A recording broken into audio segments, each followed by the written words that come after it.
तो हम तुझे पत्थर मार मार कर हलाक कर देंगे।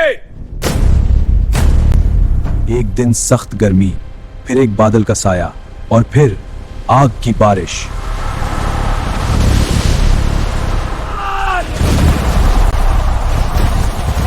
आज हम देखेंगे कि ये कौम कहाँ रहती थी, कौन थे ये लोग, क्या था उनका जुर्म और कैसे तबाह हुए। अस्सलामु अलैकुम। आज हम कुरान मजीद के एक अहम वाक़े की तरफ रुजू करते हैं जो अल्लाह ताला ने हमें बार बार याद दिलाया है। तसव्वुर करें एक ऐसी बस्ती जहां हर तरफ सरसब्ज जंगल, घने दरख्तों के झंड, मीठे फल, बहुते चश्मे और तिजारत से माला माल लोग। ये जन्नत का टुकड़ा लगता था, लेकिन अंदर से ये बस्ती जहर आलूद थी। धोखाधड़ी, लेन देन में कमी बेशी, नाप तोल में फराड, शिर्क और कुफर आम हो गया।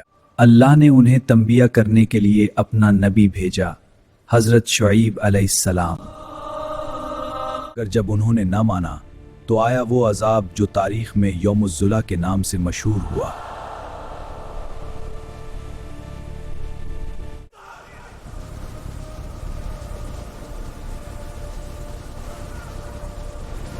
एक दिन सख्त गर्मी, फिर एक बादल का साया और फिर आग की बारिश।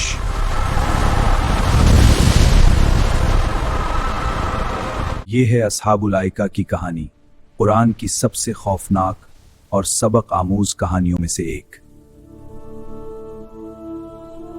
अगर आप ये सुनकर भी नहीं डरते तो सुनते जाएं, क्योंकि अल्लाह फरमाता है, وَإِن كَانَ أَصْحَابُ الْأَيْكَةِ لَظَالِمِينَ،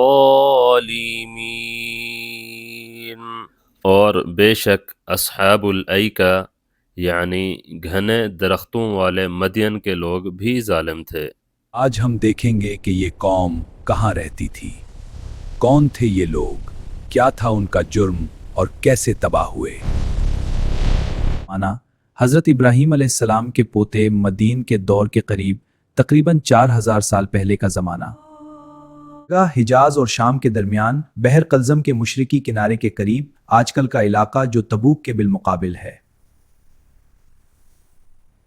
ہاں مدین نامی بستی تھی اور اس کے آس پاس گھنے جنگل، عربی میں ایکا یعنی درختوں کا جھنڈ۔ یہ لوگ اصحاب الایکہ کہلاتے تھے، یعنی جنگل والے یا بن والے۔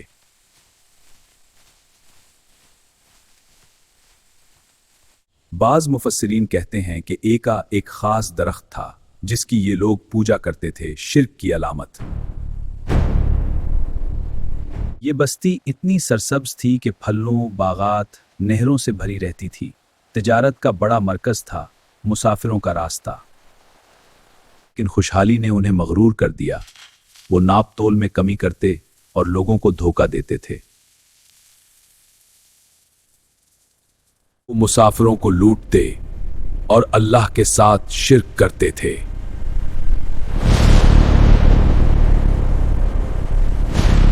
كذب أصحاب الأيكة المرسلين إذ قال لهم شعيب ألا تتقون، ایکا والوں نے رسولوں کو جھٹلایا جب شعیب علیہ السلام نے ان سے کہا کیا تم ڈرتے نہیں؟ اللہ نے اسی قوم میں سے ایک شخص کو نبی بنایا، حضرت شعیب علیہ السلام، جنہیں خطیب الانبیاء کہا جاتا ہے، کیونکہ ان کی تقریریں بہت خوبصورت اور نرم تھیں۔ وہ اپنی قوم سے فرماتے، اے میری قوم، اللہ کی عبادت کرو، اس کے ساتھ کسی کو شریک نہ ٹھہراؤ، ناپ پورا کرو، تول سیدھا کرو، لوگوں کی چیزیں کم نہ کرو، زمین میں فساد نہ پھیلاؤ۔ میں تم سے کوئی اجرت نہیں مانگتا، میرا اجر تو رب العالمین کے پاس ہے۔ کیا تم ڈرتے نہیں؟ ان قوم کے سردار اور امیر لوگ ہنس دیتے اور مذاق اڑاتے۔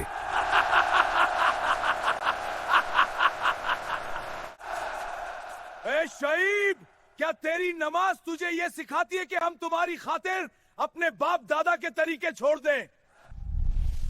तुम तो हम जैसे इंसान हो, जादू ज्यादा लगते हो। अगर तुम सच्चे नबी हो तो आसमान का कोई टुकड़ा हम पर गिरा दो। अगर तुम सच्चे नबी हो तो आसमान का कोई टुकड़ा गिरा दो। वो धमकियां देते, यहां तक के कहते, अगर तुम न रुके और हमें तंग करते रहे और तो हम तुझे पत्थर मार मार कर हलाक कर देंगे।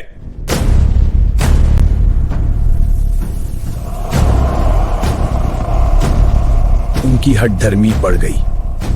फिर एकदम अजाब से पहले की खामोशी छा गई। कुफ्र की इंतहा हो चुकी थी। वो बदबख्त कौम थी जिसने खुशहाली को गुमराही का लिबास पहना दिया। उनके जराइम की फहरिस्त तवील थी कि अजीम, उन्होंने कायनात के खालिक को छोड़कर एका यानी एक घने दरख्त को माबूद बना लिया था। आशी बद्यांती, नाप तोल में कमी उनका शेवा था। लेते वक्त पूरा लेते, मगर बीचते वक्त तराजू झुका देते। रेजनी और फसाद, तिजारती रास्तों पर मुसाफिरों को लूटना और जमीन पर जगह जगह फसाद फैलाना उनका मामूल था। हज़रत शुएब अलैहिस्सलाम ने दिन रात उनके पत्थर दिलों पर दस्तक दी, मगर तकब्बुर की दीवारें बहुत ऊंची थीं। ऐ मेरी कौम, अल्लाह की चौखट अब भी खुली है, इससे माफी मांग लो, मेरा रब बहुत मेहरबान है। लेकिन कौम की सरकशी ने अक्लों पर पर्दा डाल दिया। जब नाफरमानी हद से बढ़ी तो कुदरत का फैसला आ पहुंचा। कुदरत का पहला वार शुरू हुआ। बस्ती पर तपती हुई धूप और दम घटने वाली गर्मी मुसल्लत कर दी गई। दिन तक वो इस आग में झुलसते रहे। तालाब खुश्क हो गए और जमीन तंदूर बन गई। फिर बस्ती पर वो दिन आया जब सूरज ने आग बरसाना शुरू कर दी।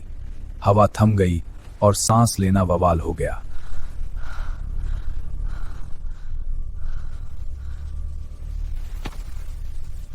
कुन्नी खुश्क हो गए, एक बूंद पानी नहीं बचा, सीने में आग लगी है। हाय मेरी जान, ये कैसी तपिश है। लगता है सूरज जमीन पर उतर आया है। डरना मत, देखो वो काला बादल आ रहा है, वो हमें सुकून देगा। भागो साई की तरफ।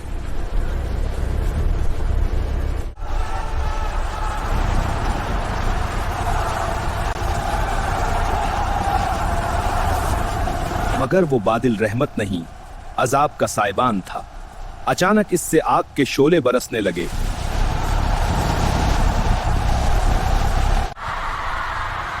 नहीं, ये बादल नहीं, ये तो शोले।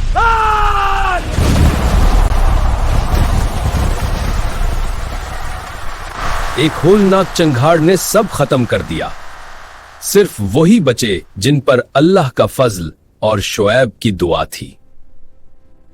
एक ही लम्हे में पूरी बस्ती ऊंधे मना गिर पड़ी, जैसे वहां कभी कोई बसता ही ना था। فكذبوه فأخذهم عذاب يوم الظلة إنه كان عذاب يوم عظيم۔ چنانچہ انہوں نے اسے جھٹلا دیا تو انہیں سائبان کے دن والے عذاب نے آ پکڑا، یقیناً وہ بہت بڑے دن کا عذاب تھا۔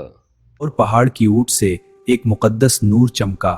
اللہ نے اپنے نبی اور ایمان والوں کو بچا لیا تھا۔ بستی کے کھنڈرات پکار پکار کر کہہ رہے تھے، اللہ کی پکڑ بہت سخت ہے، خاص کر ان کے لیے جو ناپ تول میں کمی کرتے ہیں۔ اصحاب الائکہ کی بستی مکمل ویران ہو گئی۔ آج بھی اس کے کھنڈرات عبرت کے نشان کے طور پر موجود ہیں۔ خوشحالی اور مال نے انہیں اللہ سے غافل کر دیا۔ دھوکہ اور ظلم کی سزا دنیا میں بھی ملتی ہے اور آخرت میں بھی۔ نبی کی بات نہ ماننے کا انجام تباہی ہے۔ اللہ فرماتا ہے وَمَا نُرْسِلُ بِالْآيَاتِ إِلَّا تَخْوِيفًا۔ ہمیں سوچنا چاہیے کہ کیا ہماری زندگی میں دھوکہ یا شرک نہیں؟ हज़रत शईब की दावत आज भी ज़िंदा है। अल्लाह की इबादत करो। अगर वीडियो पसंद आई हो तो लाइक करें और सब्सक्राइब करें और दोस्तों के साथ शेयर करें। अल्लाह हम सबको हिदायत दे। आमीन।